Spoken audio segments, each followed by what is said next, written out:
56이라는 클럭을 좀 무리수로 들고 왔다고 판단됩니다. AMD에서 VF 커브에 대한 패치를 해야 되지 않을까. 근데 여기서 조금 더 싸게 살 수 있는 방법이 있는데요. 이게 출시 초에만 가능한 이벤트입니다.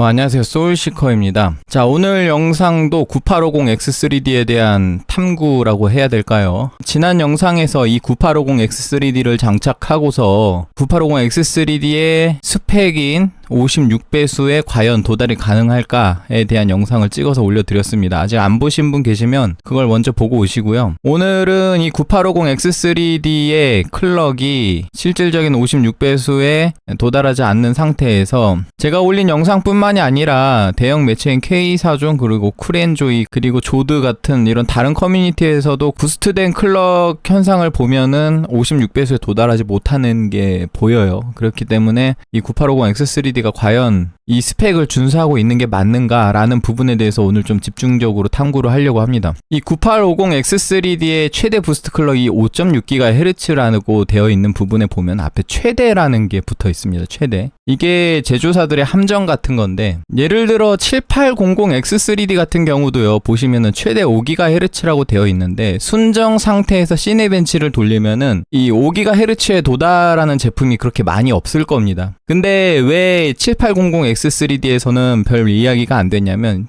실제로 게임을 돌리면 5GHz가 나와요. 이 제품 같은 경우. 9800X3D도 마찬가지입니다. 최대 5.2GHz의 스펙을 갖고 나와서 이걸로 시네벤치를 돌리면은 5.2GHz에 도달하지 못하는 경우가 있어요. 그렇지만 마찬가지로 이 CPU도 게임을 돌릴 때는 5.2GHz를 터치를 할 겁니다. 그 차이가 뭐냐면 시네벤치급의 부하량에서는 이 CPU가 최대 PPT나 EDC, TDC 같은 이런 전력 제한 수치까지 도달을 할 정도로 이걸 끌어올렸을 때의 클럭이 5.2GHz나 혹은 78X3D 같은 경우 5GHz에 도달을 못하는 거거든요. 그러니까 부하가 너무 세게 걸려서 전류량이 높으니까 전압을 충분히 올리지 못한 상태에서 전력 리밋에 걸려버리는 겁니다. 그러다 보니까 더 이상 전압을 올리지 못하니까 클럭을 올리지 못하는 그런 현상이 발생을 하는 거죠. 그런데 그게 이제 게임 환경으로 가다 보면은 CPU 부하 테스트 툴 같은 높은 부하량을 주지 않는 게임에서는 부하량, 즉 전류량이 적게 들어가기 때문에 최대 전력인 PPT 리밋에 도달할 때까지 전력을 올릴 수가 있어요. 어떻게 올리느냐? 전력은 전압 곱하기 전류량은 동일한데 전력을 더 올릴 수 있단 말이야. 그러면 전압을 더 올릴 수가 있겠죠. 단순히 곱셈 연산입니다. 쓰면서 설명을 해드릴게요. 전력은 전압 곱하기 전류인데 예를 들어 W가 140이야. 그러면 V 곱하기 전류량이 만약에 100이다 하면은 V가 몇이 되겠어요? 이렇게 되겠죠? 근데 만약에 W가 140보다 지금 낮은 상태예요. 근데 V는 몇인지 몰라. 근데 전류량이 예를 들어 90이야. 그러면 만약에 V가 1.4일 때는 1.4 곱하기 90을 하면은 126이 되죠. 그러니까 126은 1.4 곱하기 90이 되는데 중요한 거는 이 W 리밋이 여유가 있어. 이걸 140까지 올릴 수 있다고 쳐봐요. 그러면 전류량이 90 고정일 때 전압은 1.55V까지 이렇게 올라갈 수 있다는 겁니다. 그러니까 전류량이 100이 들어올 때 쓰는 전압보다 전류량이 90이 들어올 때 쓰는 전압이 좀 더 높게 올라갈 수 있고 전압이 높다는 거는 클럭이 높게 올라갈 수 있다. 이게 성립이 되는 거죠. 그렇기 때문에 부하량이 적게 되면 클럭이 더 터지고 그래서 98X3D까지는 5.2GHz를 시네벤치에서는 보지 못했지만 게임을 구동시키면 볼 수 있었어요. 그렇기 때문에 별 문제가 없었단 말이에요. 이 CPU들은 게이밍 CPU잖아요. 다른 예를 한번 들어봅시다. 자, 이번에 갖고 온 건 9950X3D예요. 이거는 보면 최대 부스트 클럭이 5.7GHz래. 그러면 이 CPU로 게임을 구동시킬 때 5.7GHz에 도달할 수 있을까라고 봤을 때 좀 고민을 해봐야 될 게 있습니다. 이 9950X나 혹은 9950X3D 같은 경우는 이 CCD가 두 개인 제품이에요. 그래서 0번 CCD가 있고 1번 CCD가 있는데 이 두 개의 CCD 중에 한쪽이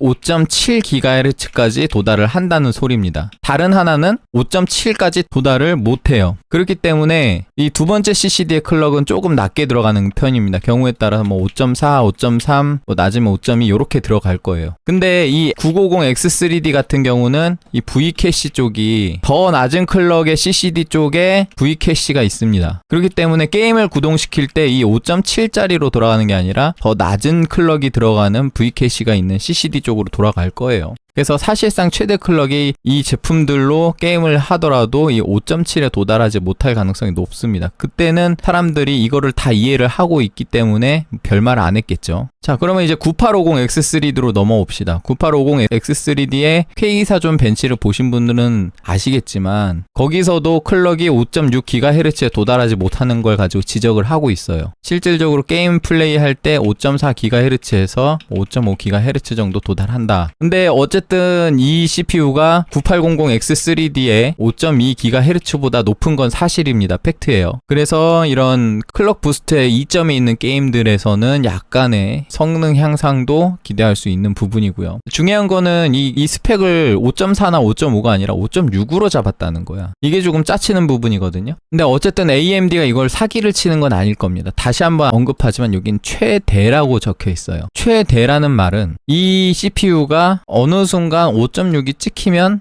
어쨌든 면책권을 받아가는 겁니다. 이게 굉장히 비슷한 사례가 인텔에서 있었는데요. 그 말도 많고 탈도 많았던 인텔의 14900K를 한번 눌러보면은 14900K의 터보 최대 부스트는 5.6GHz라고 적혀 있고요. 근데 여기 보시면은 터보 부스트 맥스 기술 3.0 해서 5.8GHz 더 올라가서 서멀 벨로시티 부스트라 그래서 6GHz라고 명시가 되어 있습니다. 그렇기 때문에 일반적인 환경에서는 5.6GHz로 사용을 하다가 특정 조건이 만족하면은 6GHz까지 펌핑이 됩니다. 이 인텔의 TVB 서멀 벨로시티 부스트라는 기능은 정확히 얘기하자면 스레드가 2개 이하일 때 좀 더 클럭을 부스트 시키는 기능이에요. 이 CPU가 어떤 동작을 하던 간에 지금 특정 시점에서 스레드를 2개 이하로 사용하게 되면 그러면 그 2개 이하의 스레드에서 좀 더 높은 클럭 부스트를 땡겨 쓰는 기능입니다. 그리고 저게 6.0GHz에 도달하기 위해서는 5.6GHz보다 더 높은 전압을 필요로 하죠. 그렇기 때문에 오히려 부하 상태가 아니라 그냥 윈도우 화면만 이렇게 켜놓고 있어도 가끔 백그라운드에서 뭔가가 작업이 탁탁 돌아가면서 스레드를 탁 점유를 하죠. 그게 2개 이하에서 점유를 할 때 이 6.0GHz에 도달하는 전압을 인가하면서 전압이 팍팍 튀는 겁니다. 근데 그 전압 튀는 정도가 좀 많이 심해서 이때 당시에 열화 이슈라는 게 문제가 되면서 인텔이 나락이 가고 그 다음에 에로레이크에서 게이밍 성능이 떡락하면서 2차적으로 나락이 가면서 지금 인텔 CPU가 게이밍 성능 쪽에서 길을 못 펴고 AMD에게 지금 자리를 내준 지 한참이 됐죠. 여기서 사용하는 이 TVB라는 6.0GHz라는 클럭이 사실상 인텔이 사기치는 클럭이 아닙니다. 실제로 도달이 돼요. 언제? 스레드가 2개 이하일 때. 그렇기 때문에 결국에는 인텔이 이 CPU를 6GHz까지 부스트 시킨다라는 말은 사기가 아닙니다. 자, 그러면 9850X3D로 돌아와서 최대 5.6GHz 심지어 게임을 동작시킬 때도 5.6GHz를 못 봤어요. K2사전 벤치에서도 안 나와. K2사전 벤치에서 5.4GHz 정도 나와요. 그러면 이 CPU를 가지고 어떨 때 5.6GHz가 나오는지 한번 살펴보도록 하겠습니다. CPU 9850X3D 장착을 했고요. 메인보드는 동일하게 에즈락의 X870이 타이치 OCF 보드를 사용하고 있습니다. 자, 일단 지금 순정 상태인데 시네벤치를 한번 돌려볼 거예요. 시네벤치에 부하를 주면서 저번 영상에도 아마 보셨겠지만 시네벤치를 30분 돌리면서 클럭을 모니터링 해볼게요. 지금 장착된 쿨러는 AG620 쿨러 듀얼 타워 공랭 쿨러고요. 지금 상온이 22.2도로 꽤 높은 편입니다. 지금 상온이 꽤 높고 쿨링 환경이 그렇게 좋지 못하기 때문에 올코어 부스트 상태에서 클럭이 5.2GHz도 안 터지는 게 보이죠. 이 정도 클럭이 유지가 되고 온도는 83도 정도 지속적으로 부하를 주면 조금 더 올라갈 가능성은 있습니다. 지금 소비되고 있는 TDC 같은 경우 101A 정도 쓰고 있고 PPT가 143W 정도예요. 자, 지금 이 상황에서 이렇게 보면은 클럭이 얼마 안 터지죠. 그러면 이거를 작업 관리자를 열어서 자세히 탭을 누르면 여기 시네벤치가 있습니다. 이거를 마우스 오른쪽 선호도 설정을 누릅니다. 그러면 프로세서 선호도가 나오는데 모든 프로세서라고 체크되어 있는 거를 해제를 하면은 모두가 해제가 돼요. 그러면 이거 하나만 해서 확인 눌러볼게요. 갑자기 시네벤치가 엄청나게 느려지면서 지금 유효 클럭이 변동하고 있습니다. 제가 선택한 첫 번째 스레드, 이거 스레드입니다. 0번 코어의 0번 스레드예요. 이게 지금 5596 클럭 정도 터지고 나머지는 놀고 있죠. 이 선호도 설정이라는 게 지금 이 선택된 프로세스에서 어떤 코어, 어떤 스레드를 할당하느냐라는 이야기인데, 일단 여기 나오는 건 스레드를 기준으로 지금 8코어 16스레드 제품이기 때문에 0번부터 15번까지 총 16개가 있습니다. 그 중에 하나만 고르니까 간신히 5.6GHz에 도달을 합니다. 이게 스펙상 지금 5625MHz까지 올라갈 수 있는 건데 5625에 도달하지 못했기 때문에 이거는 심지어 5.6을 돌파를 했지만 최대 클럭에 도달한 건 아니에요. 스레드를 하나만 쓰는데도 최대 클럭에 도달을 못한다는 겁니다. 자, 그러면 스레드 2개, 그러니까 코어 1개만 활성화 시켜볼게요. 이렇게. 자, 이제 두 번째 스레드가 점점 올라오면서 클럭이 5400으로 밖에 동작을 안 합니다. 단지 2개의 스레드만 동작시키는데, 자, 이번에는 좀 방법을 달리 해볼게요. 코어 2개에 스레드 2개. 그러니까 결론적으로 스레드는 2개 동작시키는 거예요. 그러니까 이걸 확인 한번 눌러보면 코어 1개당 들어가는 부하량은 줄어들겠지만 어쨌든 2개의 코어에 대해서 각각 싱글 스레드로 동작하게 됩니다. 그렇기 때문에 좀 부하가 풀려가지고 보시다시피 5400보다는 좀 더 높은 5600 후반대로 지금 클럭이 나오죠. 이거를 좀 더 변동해서 뭐 3개, 4개 이렇게 선택을 한번 해보겠습니다. 지금 4개 코어, 4개 스레드 선택을 했고요. 자, 이제 다시 5400대로 이렇게 클럭이 가라앉는 걸 보여요. 이게 시네벤치가 한 바퀴 끝나고 다음 회차에 들어가게 되면 이 선호도 설정이 풀리거든요. 그래서 다시 올코어 부스트로 돌아가는데 이때 다시 설정을 해줘야 됩니다. 다시 일단 하나만 걸어놓고 빨리 끝나버리면 이게 귀찮으니까. 그러면은 이번엔 2개 코어 4개 스레드로 설정을 해볼게요. 요렇게. 스레드 개수는 방금 전이랑 동일하지만 보시다시피 5400대, 그렇지만 아까 4개 코어 4개 스레드보다 좀 더 낮은 클럭으로 부하가 걸리고 있죠. 자, 지금 보신 것처럼 이렇게 코어 조건을 다르게 해가면서 이렇게 부하를 주게 되면은 이렇게 스레드를 적게 줌에도 불구하고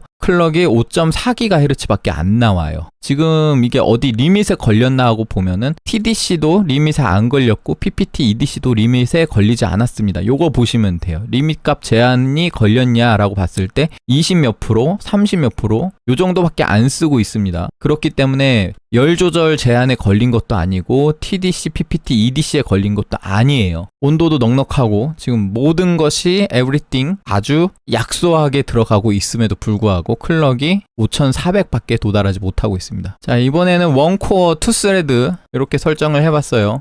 얘도 5400밖에 안 나오죠. 그리고 나서 PPT 리밋, TDC, EDC 리밋을 봤을 때 굉장히 약소하게 사용하고 있습니다. 심지어 전력 소비량은 40W밖에 안 되고요. 자, 여기까지 보면은 어떤 리밋 값이 있어서 그 한계에 부딪혀서 이 시스템이 부스트를 못하고 있다라는 부분에 대해서 굉장히 회의적이긴 합니다. 왜냐면 지금 한 개 코어 2개 스레드만 동작시킬 때도 클럭이 5400대로 떨어졌어요. 심지어 이 5600이라는 수치를 보려면 한 개 코어 원 스레드, 하나의 스레드를 사용할 때만 볼 수가 있다. 이런 결론이 나옵니다. 그래서 이게 AMD가 지금 이거를 구라를 까고 있는 거냐 아니냐라고 놓고 봤을 때는 어쨌든 5.6 터치가 되긴 됩니다. 지금 이 8개 코어 중에 가장 효율이 좋은 코어를 선택하게 되면 원코어 원 스레드 상태에서 좀 더 높은 클럭 터치가 돼요. 한번 해볼까요? 지금 두 번째 코어가 첫 번째 코어보다 효율이 더 좋은가 봐요. 5632를 터치를 했습니다. 나오긴 나오죠. 5.6GHz. 그러니까 AMD 입장에서 이건 사기는 아니다. 지금 이 두 번째 코어가 5.6GHz가 터치가 가능하긴 하다. 그렇지만 중요한 거는 결국에는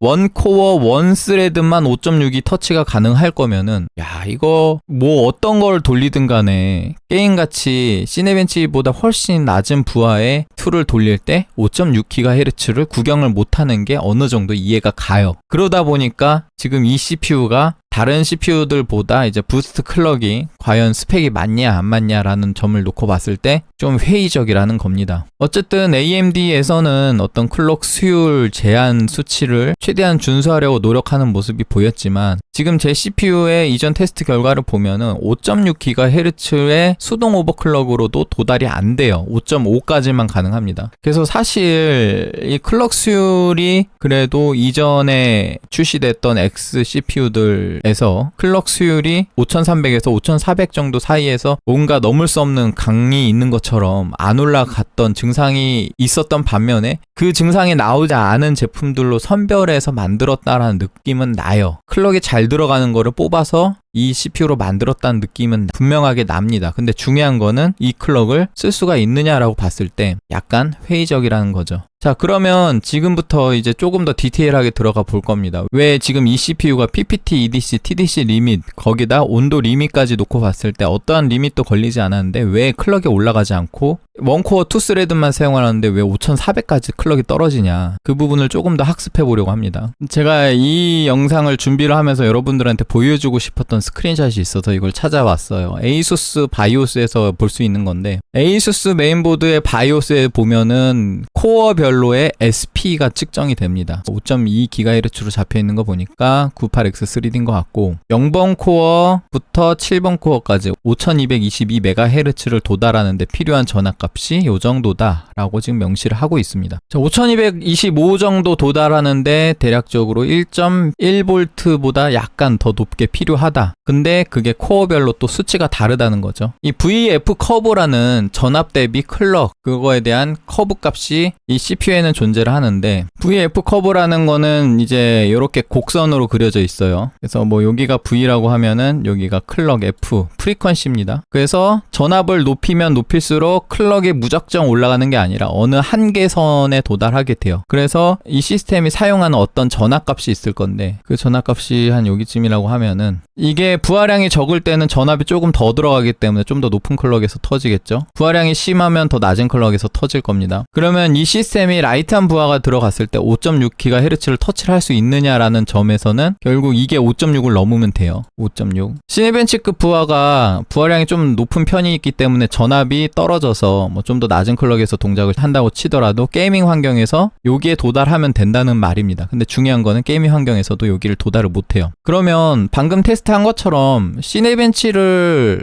원코어 2스레드로만 돌릴 때도 부하가 굉장히 낮죠. 그러면 5.6에 도달을 해야 되는 게 상식인데 도달하지 못했습니다. 원코어 1스레드는 5.6에 도달했지만 원코어 2스레드는 5.4GHz 정도 나왔단 말이죠. 전체적인 부하 리밋에도 불구하고 이게 이렇게 결과가 나왔다는 거는 방금 보셨다시피 지금 요 바이오스에서 보여주는 클럭당 각각의 적정 전압이 존재를 한다는 거는 이게 코어별로의 각각의 VF 커브 값을 가지고 있다는 걸 의미를 해요. 그 다음에 그 VF 커브가 동작하는데 SMU라는 시스템 관리 유닛이 판단하기에 이 코어에 걸리는 부하가 싱글 스레드냐 멀티 스레드냐에 따라서 동작시키는 커브 값이 다른 걸로 보여져요. 그래서 원코어 1스레드에서 부하가 걸릴 때는 좀 더 라이트하게 좀 더 높은 클럭에 도달 가능한 커브 그래프를 사용을 하고, 원코어 2스레드에 해당하는 부하가 걸릴 때는 SMU가 판단하기에 조금 더 부하가 심하다고 판단해서 좀 더 낮은 클럭으로 동작을 시키는 것 같습니다. 이게 마찬가지로 2코어 2스레드나 아니면 2코어 4스레드도 같은 맥락으로 판단할 수 있어요. 그렇지만 이게 하나의 코어만 동작시키는 것보다 두 개의 코어에서 동작시키는 게 좀 더 부하가 높기 때문에 아무래도 이 각각의 수치가 그 위에서 언급됐던 저 수치보다는 좀 더 낮은 클럭으로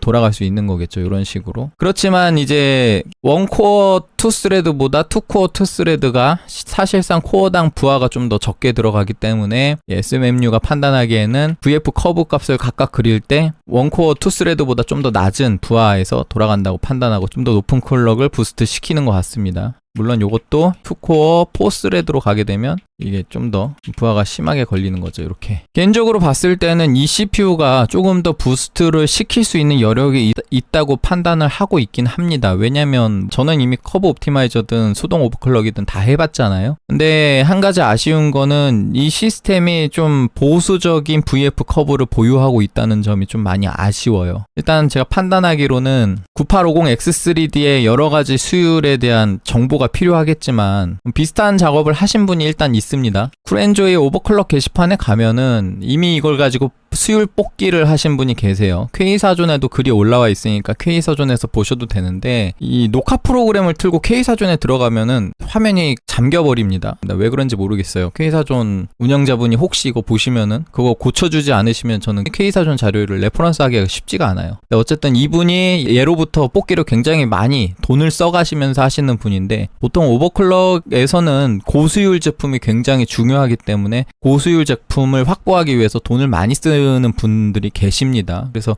기록에 좀 목을 매시는 분들은 좀 고수율 제품을 위해서 돈을 많이 쓰시는 편이고 이분 같은 경우 이전 98X3D 때도 170여 개 뽑기를 하셨던 분이기 때문에 일단 한 13개 뽑으신 것 같아요. 이걸 잠깐 살펴보겠습니다. 최대 클럭 테스트를 다 하신 것 같아요. 그래서 지금 보시면은 쿨링은 모라나 이런 상급기 쿨러로 아마 하셨을 겁니다. 그래서 클럭이 대체로 잘 터지는 편일 텐데 지금 보시면은 5.6GHz를 수동 오버클럭으로 터치 가능한 제품이 1개, 2개, 3개밖에 없어요. 총 13개 중에 3개는 23%에 해당하는 굉장히 적은 수치입니다. 23%에 해당하는 CPU 제품이 올코어 부스트로 56GHz를 터치가 가능했다라는 겁니다. 그 말은 방금 보여드린 것처럼 싱글 스레드로 이렇게 터치를 하는 거는 물론 가능하겠죠. 그렇지만 모든 코어가 56클럭을 터치할 정도로 수율이 좋은 건 아니다. 지금 이 CPU가 56이라는 클럭을 좀 무리수로 들고 왔다고 판단됩니다. 이 정도 수치라고 하면은 지금 이 9850X3D가 과연 스펙을 56GHz로 잡는 게 맞냐라는 거에 대해서 좀 회의감이 들어요. 여기 보시면 55배수밖에 안 들어가는 뿔딱 제품도 있습니다. 그렇기 때문에 제가 생각할 때 이 CPU가 56배수가 아니라 55배수보다 낮은 클럭을 들고 왔어야 된다고 생각해요. 여유 클럭을 생각을 해야지. 그렇기 때문에 제가 볼 때 54배수 정도 스펙을 들고 왔으면 괜찮았을 텐데 AMD가 조금 욕심을 낸 게 아닌가 싶습니다. 내부 테스트도 좀 하고 제품 스펙을 정했으면 좋겠어요. 뭐 한 13개만 돌려도 그 중에 56배수가 안 들어가는 게 1%나 되는데 그걸 가지고 PBO 환경에서 몇 개의 스레드만 터치가 가능한다고 이게 56배수로 나오면은 인텔이 하는 짓거리랑 다를 바가 없거든요. 실질적으로 이런 부스트 환경에서도 56을 구경하긴 쉽진 않고요. 아무튼 지금 보시다시피 전체적인 클럭의 수율 자체가 56에 도달하기에 조금 미흡한 상황이고 그렇기 때문에 제 CPU 같은 경우도 지금 55배수는 잘 돌아가고 55와 56 사이를 테스트해보진 않았어요. 그렇지만 56이 안 돌아가는 거는 확실하게 확인했으니까 아마 중간 이하 수율일 거라고 판단이 되는데 물론 쿨링을 조금 더 좋은 걸 쓰셔서 평균 온도를 낮추시면은 저항값이 낮게 들어가면서 그 부분에 대한 여유 전압이 있기 때문에 클럭을 약간이라도 좀 더 높게 터트릴 수는 있어요. 저는 지금 듀얼 타워 공랭 쿨러로 사용하고 있기 때문에 어쨌든 이런 부스트 환경에서 부스트가 잘 안 터지는 걸 보여드리고 있지만 그래서 지금 보시다시피 이 9850X3D는 5.6GHz를 가지고 나온 게 조금 무리수지 않을까 싶고 그러면 이 9850X3D는 결국에는 5.6GHz를 터치를 하려면 원코어 원스레드만 가능할 거냐 그건 또 아닙니다. 지금 제 구동 환경이 열악하기 때문에 보통 9850X3D 쓰시는 분은 쿨러에도 돈을 쓰시겠죠? 저같이 3만원짜리 쿨러 이런 걸로 돌리시진 않으실 거니까 그러면 그런 분들은 저보다 클럭이 더 잘 터질 겁니다. 이게 클럭 수율이 어느 정도 개선이 되면 어떤 효과가 나오냐면 그걸 보여드릴게요. 이걸 제가 재현을 할 수가 있는데 가장 간단하게 재현하는 방법은 커브 옵티마이저를 넣어서 VF 커브 값을 바꿔버리면 되는 겁니다. PBO 옵션에서 커브 옵티마이저 들어가서 이거를 올코어 네거티브로 잡고 제 거 같은 경우 네거티브 30 정도 무난하게 들어가요. 저장하고 나가기. 자, 커브 옵티마이저 네거티브 30을 준 상태에서 부팅을 했고 여러분들 시스템에서는 직접 잡아보셔야 돼요. 30이 국민값이 아닙니다. 근데 지금 돌아가는 꼬라지를 보면은 뭐 한 20 정도는 들어가지 않을까? VF 커브 값이 어느 정도 평균 수율에 비하면 좀 보수적으로 설계됐다는 생각이 들어서 그런 경우에는 커브 옵티마이저가 좀 잘 들어가는 편인데 시네벤치 30분으로 일단 구동시켜보고 모니터링을 좀 하면은 이제 네거티브 30 정도 주면은 올코어 부스트 상태에서 시네벤치급의 부하량에서 지금 5300대로 이제 유지가 되는 모습이 보입니다. 그러면은 8코어 16스레드가 53배수가 나오니까 아까처럼 다시 시네벤치 선호도 설정에 들어가서 모든 프로세스를 끄고 일단 한 개만 걸어볼게요. 당연하게도 아까도 한 개만 걸었을 때 56배수 도달했기 때문에 지금 커브 옵티마이저 네거티브 30이 걸린 상태에서 최대 클럭이 나옵니다. 보통 순정 상태에서 56배수 기준이면 여기에는 5625라고 25클럭이 더 추가로 붙고 그거를 부스트 시켰을 때 40클럭 정도 추가로 붙어요. 그래서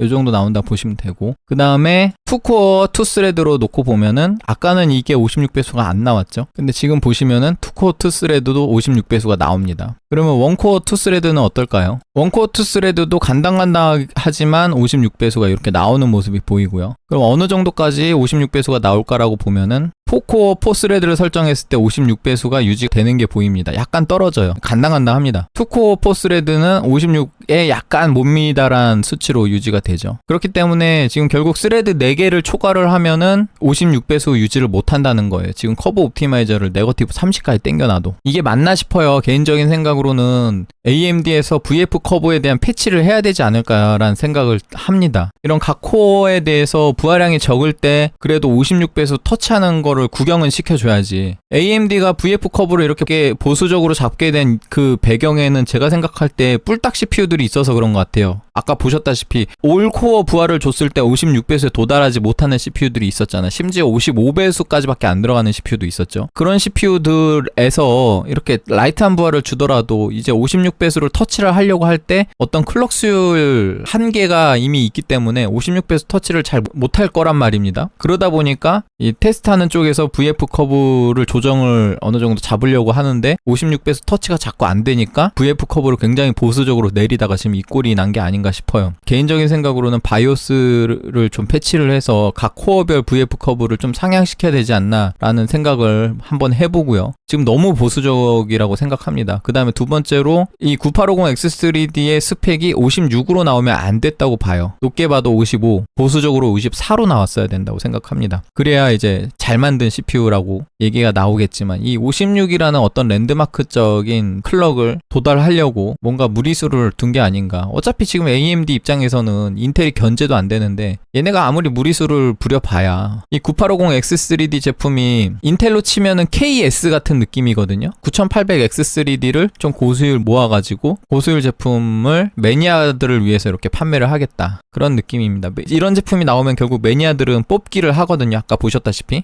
그런 분들만 이렇게 사는 거 감안하더라도 어느 정도 물량이 많이 생산되진 않는다고 들었지만 그 정도 생산량을 충분히 커버칠 정도로 팔아먹을 수는 있지 않을까. 근데 매니아층 입장에서 볼 때는 조금 실망스러운 게 분명합니다. 주변에 다른 오버클럭 하시는 분들 평가도 그렇고. 그래서 9800X3D 고수율 제품을 쓰시는 분들은 사실 넘어갈 필요는 없을 것 같고 그냥 나는 오버클럭 같은 거 잘 모르겠고 그냥 순정으로도 9800X3D보다 조금이라도 더 하이엔드 제품을 쓰고 싶다 하시는 분들은 뭐 넘어가는 것도 나쁘진 않을 것 같아요. 기본적인 클럭 부스트가 어쨌든 간에 얘가 더 200클럭 이상은 더 잘 터지기 때문에. 그리고 오히려 커스텀에서 쓰시는 분들 오버클럭이나 아니면 커브 옵티마이저를 뭐 세세하게 깎아서 쓰시는 분들 그런 분들 입장에서 볼 때는 사실 9850X3D가 그렇게 맛있는 제품은 아니라고 봅니다.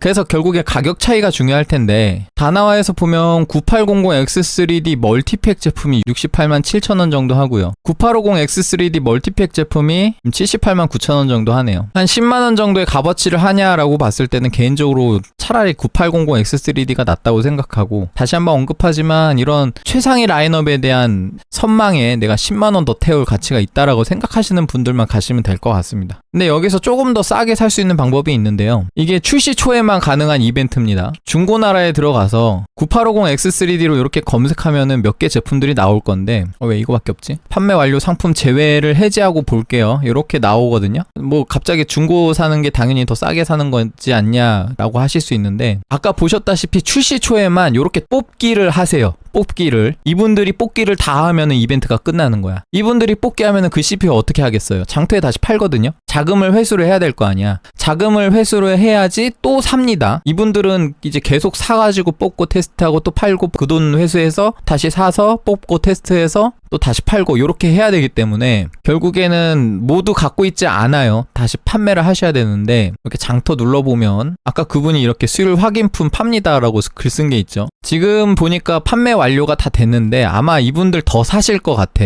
그러니까 이분들이 더 구매를 하셔서 뽑기를 할 때 지금 뽑기하는 유저가 있을 때 그분들이 뽑기한 제품들을 자금 회수 목적으로 감가를 먹여서 판매를 합니다. 그렇기 때문에 싼 제품 같은 경우 한 72 정도에 던지신 것 같은데 나는 정말 고수율 제품 필요 없다. 평균 수율이나 평균 이하 수율도 괜찮으니까 무조건 싸게 사는 게 장땡이다 하시는 분들은 이런 분들 기다려 보세요. 이런 뽑기 하시는 분들이 던지는 매물을 싸게 받아 먹으면 좀 저렴하게 구매 가능하고, 그리고 이렇게 뽑기 하시는 분들은 거래량이 굉장히 많으세요. 이분 같은 경우는 98X3D 같은 경우도 뽑기 하실 때 막 100개 이상씩 뽑기 하셔서 판매하시고, 이전에 인텔 14900K 이런 것도 뽑기 굉장히 많이 하신 분이고, 저도 거래해본 분이라서 중고 물품 구매할 때 신뢰성이라고 놓고 봤을 때 신뢰성이 나쁘지 않아요. 가계정보 이렇게 있고, 신뢰지수도 높은 편이시니까. 제가 이분하고 친분이 아예 없어요. 아예 없지만 어쨌든 저도 예전에 CPU 거래도 해본 분이고, 그 다음에 여러분들한테 이렇게 구매를 하면 좀 더 싸게 구매할 수 있다라는 장점을 소개를 드리는 거니까, 여러분들 중고로 구매할 때 이게 사기당할까봐 좀 많이 걱정이 되시잖아요. 근데 이런 분들한테 구매를 하시면은 일단 사기 걱정이 없다. 중고로 구매를 하는 거지만 단순하게 CPU 한번 얹어서 써멀 발라가지고 SP 체크하고 클럭 들어가는 거 한번 체크하고 빼낸, 그런 대충 사용시간 기준으로 아마 저 정도 체크하는데 3시간 미만으로 걸리시지 않으셨을까. 그 정도 사용한 CPU를